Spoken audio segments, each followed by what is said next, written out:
नमस्कार दोस्तों, JDS competition में आपका स्वागत है।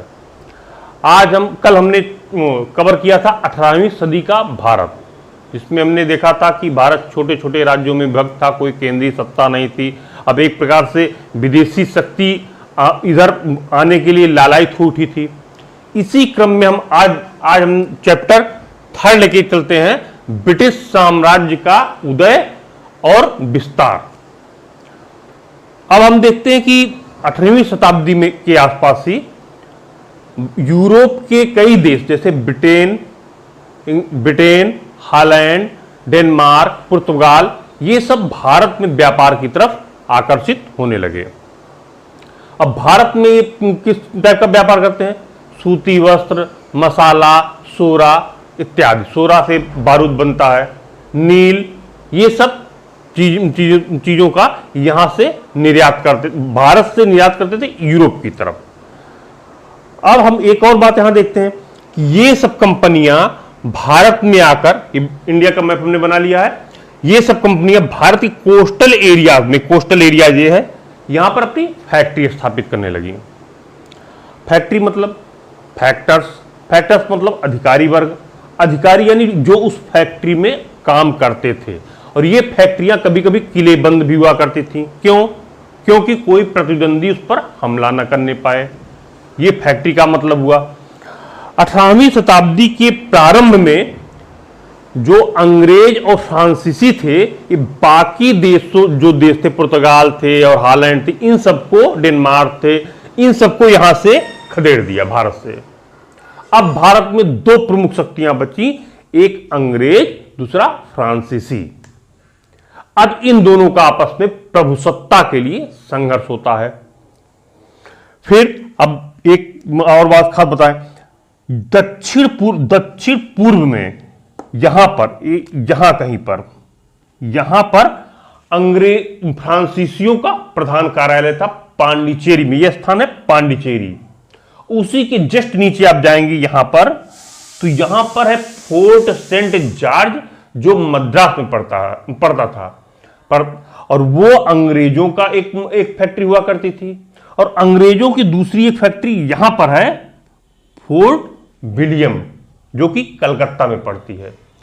अब ये यहां पर अपनी फैक्ट्री स्थापित कर दिए, यहां से अपना व्यापार स्टार्ट कर दिए दोनों। अब इन दोनों प्रतिद्वंदियों में आपस में संघर्ष शुरू हुआ। 1740 से 48 के बीच में ऑस्ट्रिया यानी यूरोप में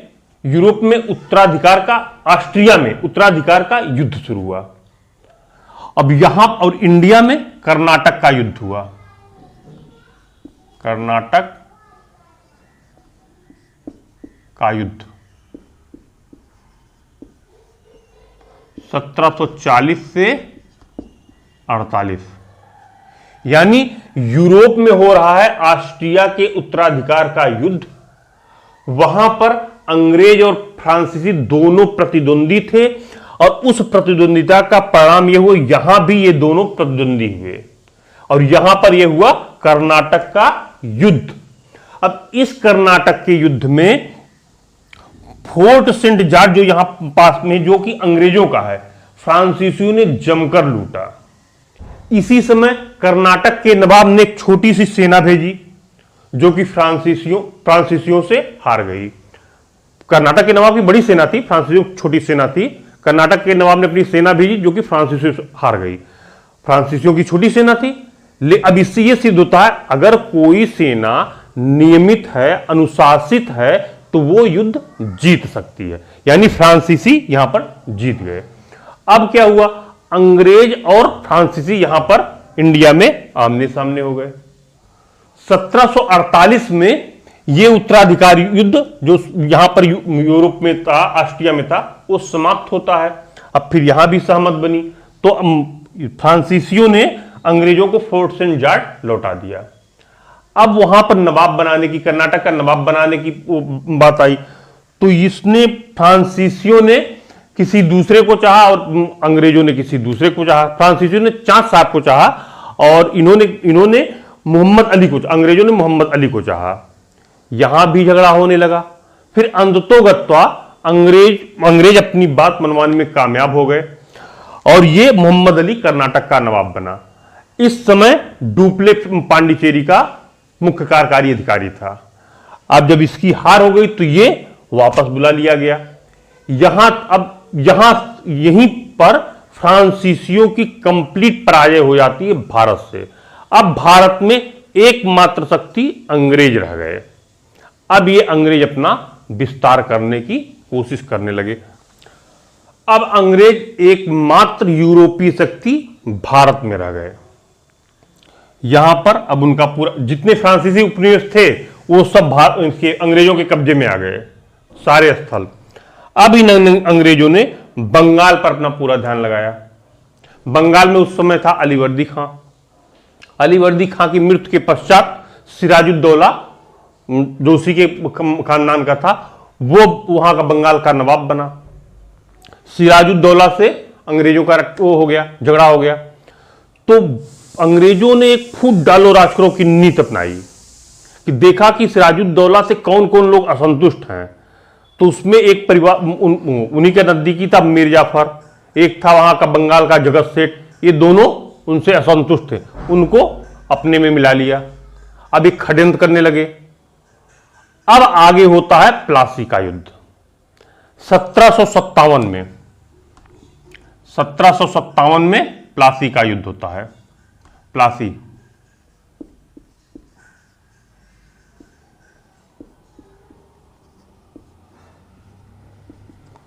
अब चूंकि युद्ध तो पहले से ही निर्णित था कि सिराजुद्दौला हारेगा। भाई सारे षड्यंत्रकारी जो उसके साथ थे वो उसके साथ थे ही नहीं। मतलब समझ रहे होंगे आप, जो उसके साथ थे उसके साथ थे ही नहीं, यानी षड्यंत्र कर रहे थे।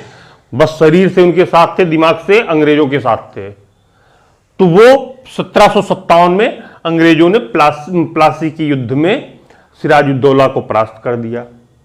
अब इस प्रकार इस बंगाल पर अंग्रेजों का प्रभुत्व स्थापित हुआ। अभी भी अंग्रेज संतुष्ट नहीं हुए। अंग्रेज अब आगे इनका विजय रथ बढ़ने लगा।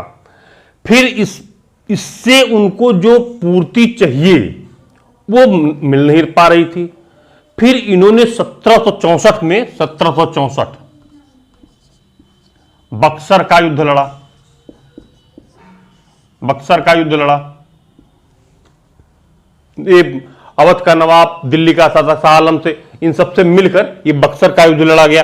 बक्सर के युद्ध में भी भारतीय सेनाओं की हार हुई। अब ये अंग्रेजों की कंप्लीट विक्ट्री हो गई। पूर्णतया अंग्रेज जीत चुके थे अब बंगाल को। अब बंगाल पर पूरा उनका आधिपत्य स्थापित हो गया था। यहीं पर इन्हें बक्सर के युद्ध में ही अंग्रेजों को बंगाल, बिहार, उड़ीसा की दीवानी वसूलने का अधिकार मिल गया। इसके जस्ट पश्चात 1765 में इलाहाबाद की संधि होती है। इस संधि में मुगल बादशाह को 26 लाख रुपए वार्षिक पेंशन देना अंग्रेजों ने स्वीकार किया कि आप भैया 26 लाख रुपया लेके वहीं बैठे रहिए गद्दी उद्दी पर, आप इधर उधर भटकिए उटकिए मत, इधर उधर साम्राज्य मार्ग के चक्कर में ज्यादा डिस्टर्ब मत कीजिए, अपना आराम से खाइए पिए मौज उड़ाइए। अब अंग्रेज अपना काम, जो सोची समझी रणनीति थी उनकी, उसके अनुसार काम करना प्रारंभ कर दिए। 1765 से 1772 तक 1765 से 72 तक बंगाल में दोहरी सरकार काम कर रही थी। प्रशासन का जिम्मा बंगाल के नवाब पर, राजस्व वसूली अंग्रेज राजस्व वसूली करते, यानी लाभ वो पूरा कमाते थे बिना किसी जिम्मेदारी के, और प्रशासन नवाब कमाएंगे। जो शिकायत जाए नवाब के पास जाए, वसूली करे अंग्रेज। ये दोहरी सरकार इसके दौरान 1765 से 72 के दौरान बंगाल में स्थापित रही। खूब लूट खसोट चलता रहा। अब ये आपका हो गया बंगाल। यहां पर यही साउथ में जो मैसूर है, अब यहां पर भी अंग्रेजों की गिद्ध दृष्टि पड़ी। मैसूर में उस समय हैदर अली शासक था। शुरुआती जो प्रथम आंग्ल मैसूर युद्ध हुआ उसमें हैदर अली ने अंग्रेजों को पराजित कर दिया द्वितीय आंग्ल मैसूर तृतीय आंग्ल मैसूर युद्ध में क्रमशः इन दोनों के बीच युद्ध अनिर्णित रहा, इन दोनों के बीच में संधि हो जाती है।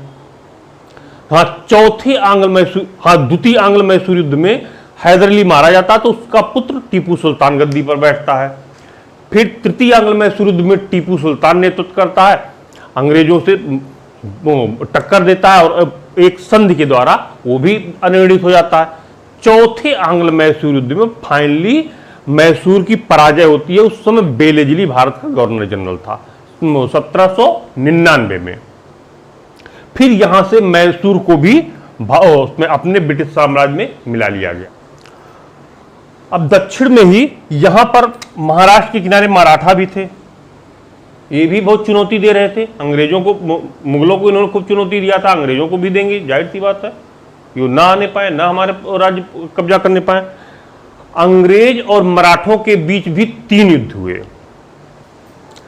तीसरे युद्ध में जो कि 1817 में होता है, 1817 में होता है, वहां पर फाइनली जाके मराठे अंग्रेजों से हार गए। फिर इस साम्राज्य को भी इसने मिला लिया अंग्रेजों ने। इसके पश्चात अंग्रेजों को लगा कि कहीं विद्रोह की सुगबुगाहट न होने पाए, या कहीं बहुत ज्यादा हम लोग लड़ाइयां बहुत ज्यादा कर चुके हैं, अब हम हस्तक्षेप नहीं करेंगे, भारतीय राज्यों में हस्तक्षेप नहीं करेंगे। तो कार्नवालिस और जानसोर ने मिलकर एक अहस्तक्षेप की नीति लागू की कि भारतीय राज्यों में कोई दखल नहीं देंगे हम और अपना व्यापार करते रहेंगे। लेकिन अंग्रेज गिरगिटान की तरह है, पल पल भर में रंग बदलते रहते हैं। इसके जस्ट बाद में आगे क्या होता देखते हैं।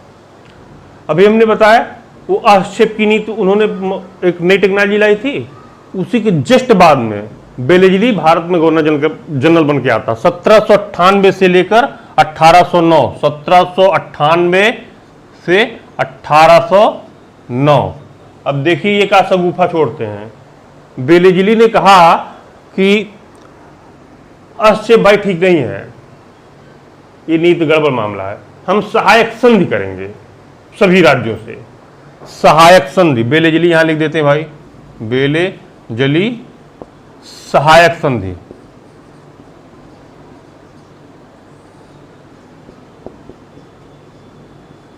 इसने भारतीय राज्यों से सहायक संधि करना के एग्रीमेंट पे साइन करना शुरुआत किया। सहायक संधि क्या होता है? सहायक संधि का मतलब यह हुआ कि आपके राज दरबार में ब्रिटिश सेना की एक टुकड़ी रहेगी जो कि रेजिडेंट का काम करेगी, वहां पे रहेगी, सब देखेगी, देखेगी सब कार्यप्रणाली, और उसका जो भी तनख्वाह होता, जो भी खर्चा होता आप देंगे।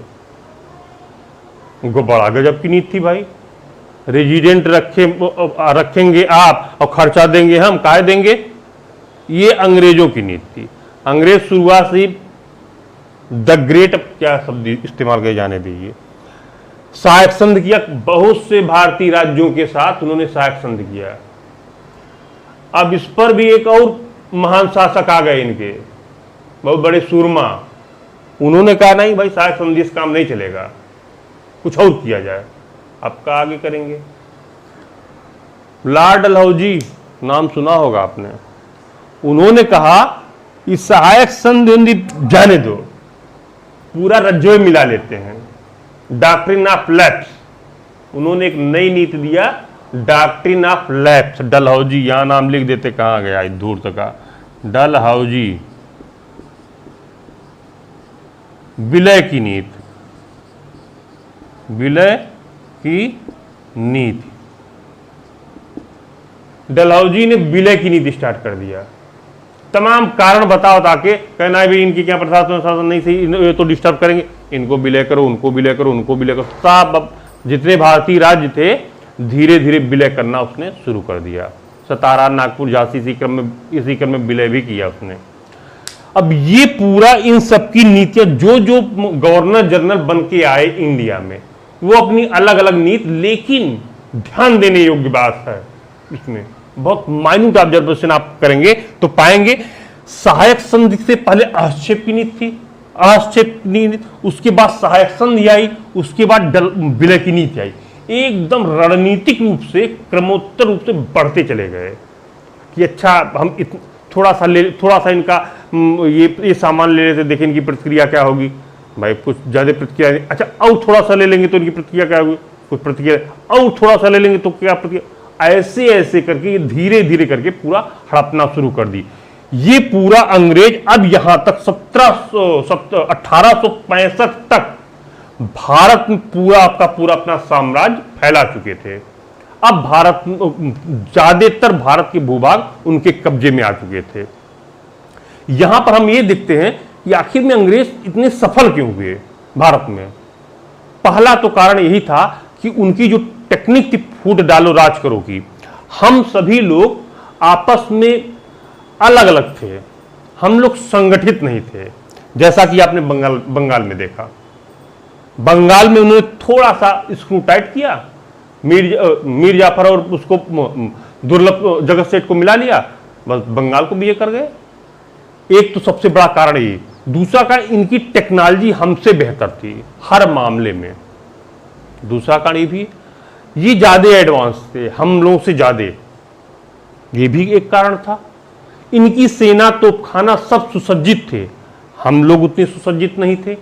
ये सब कारण थे कि वे अंग्रेज भारत में अपनी प्रभुसत्ता स्थापित करने में कामयाब हुए। अब इन सबकी जो नीतियां थीं, जितनी नीतियां थीं, उसका दुष्परिणाम भी एक होता है। उसका दुष्परिणाम ये होता है 1857 का विद्रोह होता है भारत में।